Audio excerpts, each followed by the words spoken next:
Hi there, and welcome to this week's episode of the MS Refresh Show. This is episode 3, week of December 14th. My name is Matt Wade from the East Coast of the U.S. And I'm Sean Bugler from the West Coast of the United States. All right, and today we have a little bit of news covering the recent Microsoft 365 Collaboration Virtual Conference, which is basically the SharePoint conference, became the Microsoft 365 Collaboration Conference, and due to COVID, they offered a couple online events recently, and this week was one of their events, and there were some announcements that came out from Microsoft, including from some of the corporate vice presidents that oversee Microsoft 365 and Office 365 and Teams, and things like that. So we're going to talk a little bit about that. The coming weeks are probably going to end up being reasonably slow with the holidays. Microsoft is known for kind of shutting down between the middle of December and the beginning of January. So hopefully things will slow down a little bit for everybody, but we will see. But with that, I'm just going to kick it right off into the news. So Sean, let's hear it. This is the news. Both in a blog post by Corporate Vice President Jared Spataro and in a keynote callout by fellow CVP Jeff Teper, Microsoft has announced that SharePoint has achieved a milestone 200 million monthly active users. This is double the number of monthly active users reported at Microsoft Ignite just late last year. In a move that can only be described as anticlimactic, breakout rooms for Microsoft Teams have finally arrived. The feature, which allows meeting participants to break out into smaller discussion groups within the same meeting, started appearing in both commercial and GCC tenants this past week. If you don't see them yet, you should soon.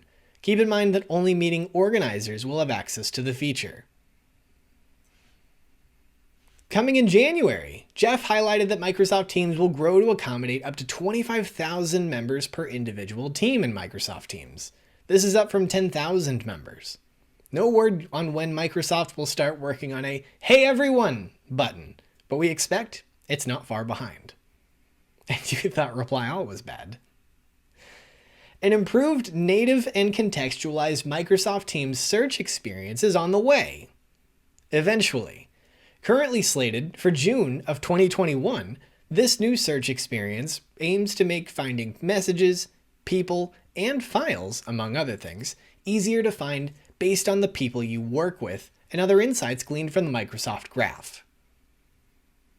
A feature in the work for a few months now, Microsoft is beginning to roll out just-in-time permission management for share links pasted into private chats and new conversations. Once pasted, if any participants in the conversation don't have access, a quote, "some members don't have access," end quote, alert will appear along with a familiar share card, allowing you to adjust the permissions as needed to ensure that everyone in a conversation is able to access the content. Blurring the line between OneDrive and SharePoint for the better. In his keynote, Jeff Teper highlighted OneDrive's new, quote, "move and keep sharing," end quote, feature. Previously, moving files between locations meant losing existing permissions and having to start resharing all over again. Now, when moving files, you'll have the option of issuing new share links automatically with those you've already shared with, matching existing permissions. This option is rolling out now and should be available everywhere in the coming weeks. Officially launched worldwide, a new Add Shortcut to My OneDrive button makes it easy to create a shortcut link to any shared folder or SharePoint library directly within your own OneDrive. These shortcuts are able to tap into the full OneDrive experience available in the web, and even as a part of the OneDrive Sync and mobile apps. The Microsoft Lists iOS app is still coming this year, according to Jeff Teper, as of December 9th. Asked for comment, an unnamed Microsoft Lists developer was quoted as saying, just one more thing, I promise." Microsoft has already gone on record saying an Android version of the app would arrive shortly after the release of the iOS app, but hasn't provided any details as to how long shortly is. As part of a functional enhancement to the action bar in SharePoint, users will soon be able to share pages directly to both Yammer and Teams, rather than simply copying and pasting the page URL. Currently, pages can only be shared via email. The change is scheduled to roll out later this month, and will support post features unique to each of the services, like polls in Yammer. To help amplify important SharePoint news posts, Microsoft is rolling out a new Boost enhancement to, well, boost the news across Microsoft 365, elevating it above other news posts for a certain period of time until it has been viewed once by a user or achieves a certain threshold of views overall. No word on when this feature is expected to roll out, but we'll keep a close eye on this feature as it nears release. Big news for fans of the SharePoint Lookbook, Microsoft is bringing the world of pre-built site templates right to your tenant. Users will soon be able to apply built-in design templates to existing SharePoint sites. Initial designs are provided by Microsoft. However, it does appear as though organizations will be able to provide their own custom designs as well. This item isn't represented on the roadmap currently, but was projected for launch in Q4 of this year back at Microsoft Ignite earlier this year. A massive navigational shift is coming to SharePoint soon with the SharePoint app bar. The SharePoint app bar is being positioned as a source of visual consistency across all of SharePoint, providing users with convenient access to local site navigation links, as well as access to personalized content, such as sites you're a part of, files you have access to, and featured organizational links. Like the previous two items that I've listed off here, this release also isn't on the Microsoft 365 roadmap, but was projected to be launched in Q4 of this year back at Ignite, so hopefully more to come. Finally, SharePoint PowerPoint decks will be getting an improvement with presenter view for meeting presenters in Microsoft Teams meetings. Attendees will continue to see the same slide view experience, while presenters gain access to arguably the largest feature currently missing from PowerPoint in the web. It's a major improvement, but it still doesn't make PowerPoint for the web a perfect replacement for the desktop app. You can look forward to exploring the feature for yourself in January of 2021. That was the news. All right, perfect. Thanks, Sean. That's a lot of really good information, and I'm kind of curious, given the fact that all this stuff came up at the M365 Collaboration Virtual Conference this week. Like, what stood out to you the most? That's a hell of a name. Branding is hard. I want to lead with that the SharePoint conference. What was the SharePoint conference is near and dear to my heart. It was the very first Microsoft conference that I ever went to. And it's where I met most of the people that I still know in the community. It really laid the foundation for what I like to think of as my success in the community and the relationships that I've built within the community, both within and outside of Microsoft. That said, they really, really hyped this up as new announcements, big surprises, come and see what we're working on. And it fell flat in a lot of different ways based on that. It was great to see the evolution of some of the products that they had announced back at Ignite, but I didn't get the impression that there was anything worth touting this soon after Ignite. It felt like the keynote for a SharePoint Saturday, a rehashing of things we already know to be true. What about you? Yeah, so I think for me it was the major players that were speaking were hyping it up prior, saying, how exciting it's going to be and all these new announcements. Maybe there are things that I missed, but almost everything seemed to be a rehash of something already covered either in Ignite this year or last year for that matter. And it's only 2 months after Ignite, and there were a lot of features at Ignite this year that we're not going to see until halfway through next year. So I don't really know. Right. How much more they can push or show off. There just wasn't. It didn't seem like there was a lot of meat, and it felt like it was more of a. I don't know. Mislead might be a strong term, but it didn't really get me and that conference isn't just meant for announcements. It's meant for really good sessions by really good people in the community or at Microsoft to tell you these are how to best use the applications and the tools that we have within our quiver. And I don't think that changed, right? There was a really great group of people. Oh, absolutely. No, were the presenting stable at of people that were running sessions were incredible. That was awesome to really see everybody show up in force. But yeah, so I agree with you. I think next time perhaps temper expectations a bit and say, we might have some minor updates. I think your reference to a keynote at a SharePoint Saturday is spot on.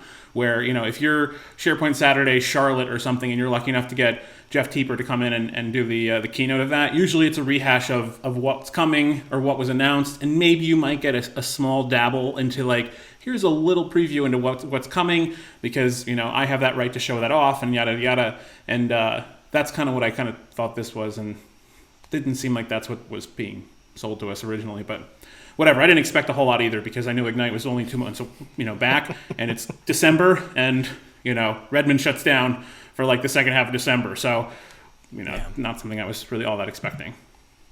One thing that I do want to touch on real quick here is that Sure. they're going through all of this. They're talking about all these features and functionalities that they've highlighted at Ignite.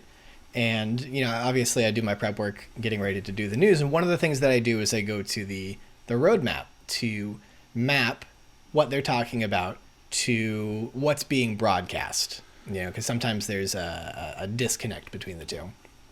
And it bothers me how many of these things never make it to the roadmap. And this is something that's bothered me, and I know that I'm not alone in the community, that the roadmap has always been a problem. It's always been a problem. Yeah. And I know that they have made leaps and strides to try and resolve that, to create, more connection between the people that run the roadmap and the product teams themselves. But Yeah.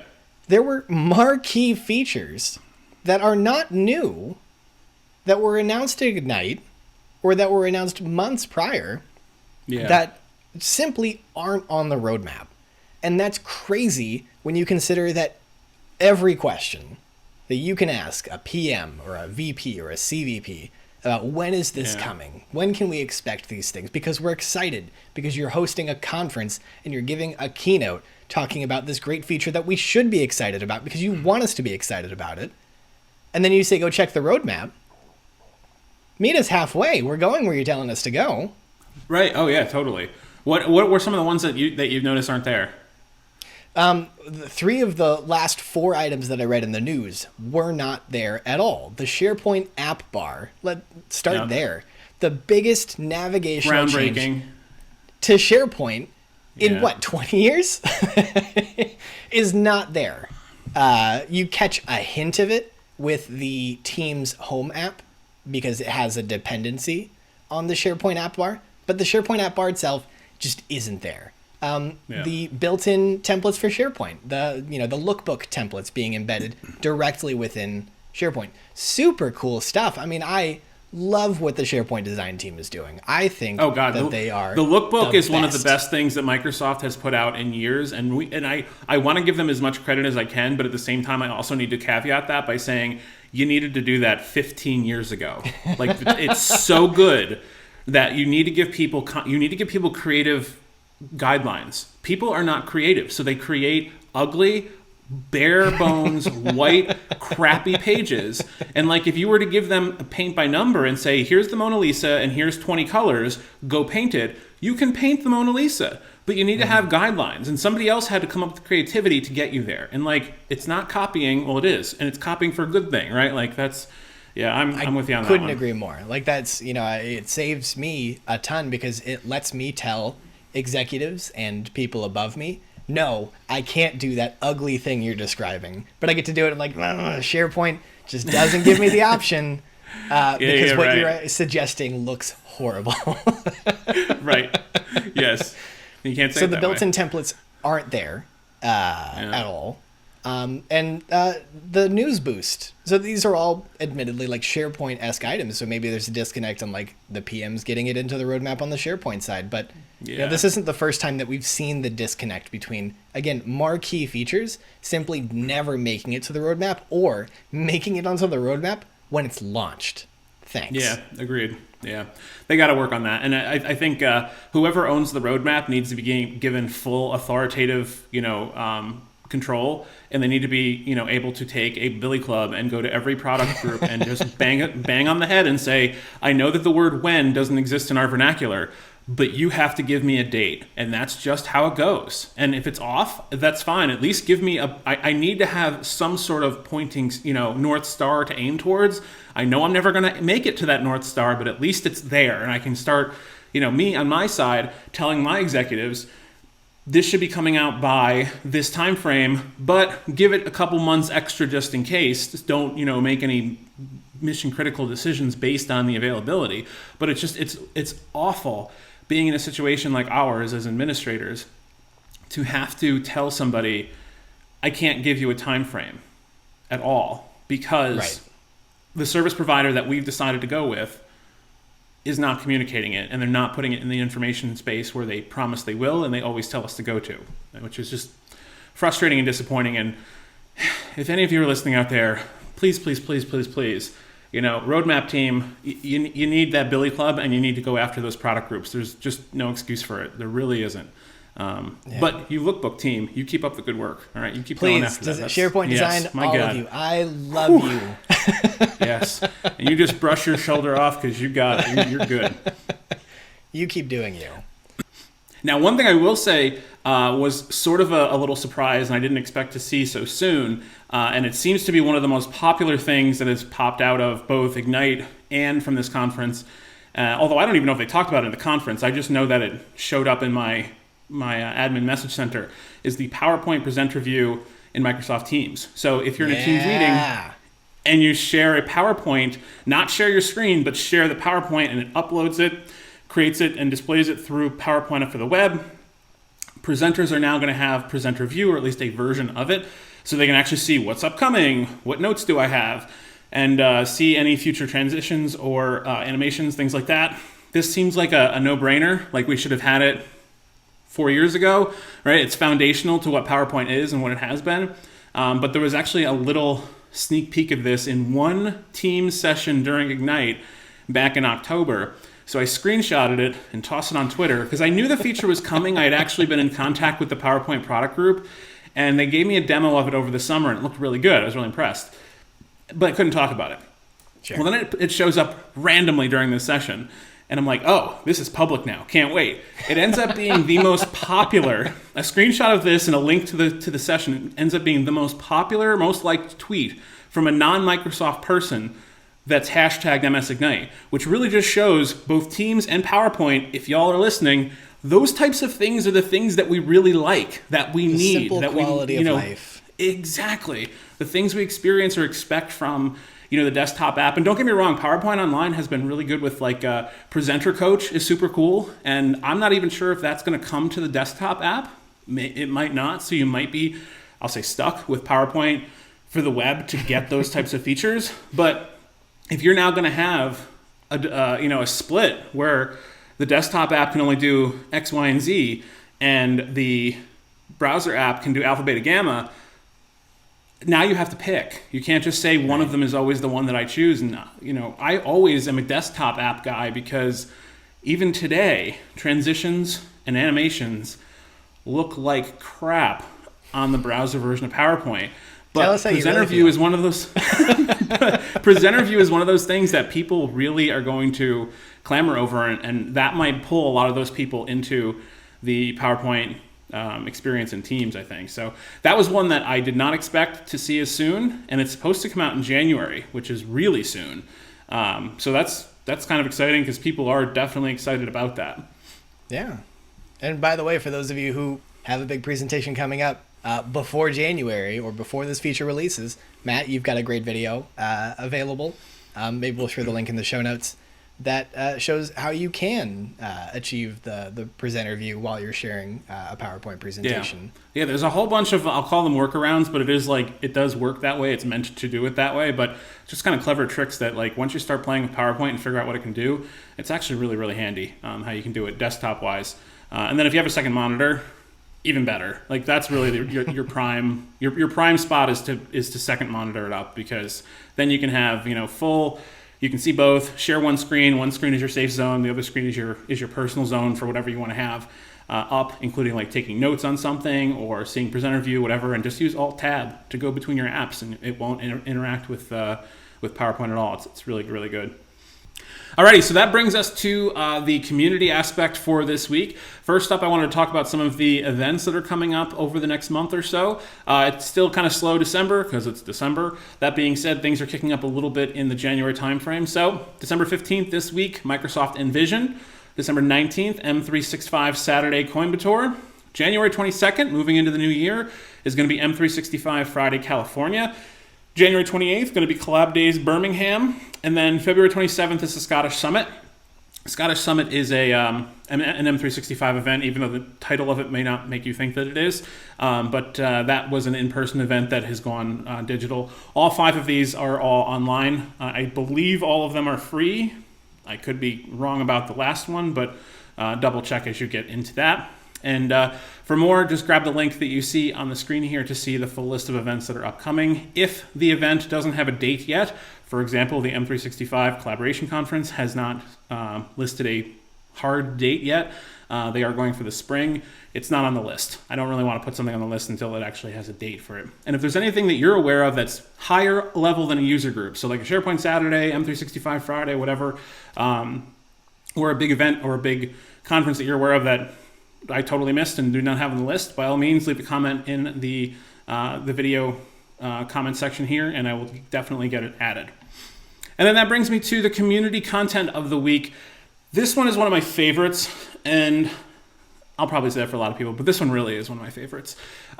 You probably know him as the SharePoint Maven. That's how I knew him for a long time until I was lucky enough to meet him last year at the M365 conference, the SharePoint conference, actually. Gregory Zelfond. He is the guy that basically puts out all of the user level basic and, we'll set up to intermediate, even introduction and training on SharePoint, Teams, even a little bit into Power Automate, things like that. But he really looks at it from the user level. He's the one that's going to be talking about building pages, dealing with permissions in SharePoint, why to use metadata. He is a kindred spirit for me. This is really how I got into this sort of community, was really kind of pushing for there might be hundreds of thousands of administrators out there, but it seems like 80% of the content online is for them, versus there are hundreds of millions of users out there, and there's only 20% of the content for us.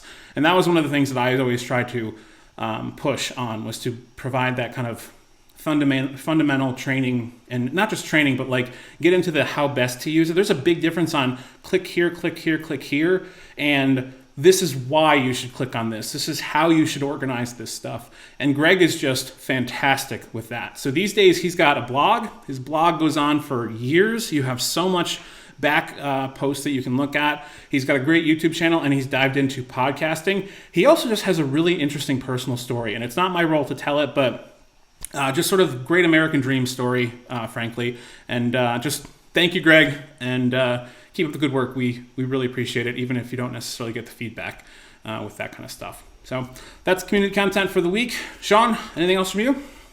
No, I just want to add the Scottish Summit is free, for sure. Perfect. Excellent. Yeah, so maybe a little bit of digging there. But no, that's all I've got. As always, Matt, thanks for joining me. It's really excited to be here. For those of you who are watching at home, a like and a subscribe is much appreciated. And share what you liked about this, either in the comments or tweet about it. Make your own YouTube riff, mashing up Matt and I in a TikTok style video. Please don't do that. But yeah, otherwise, we'll see you next week. Sounds good. Take care.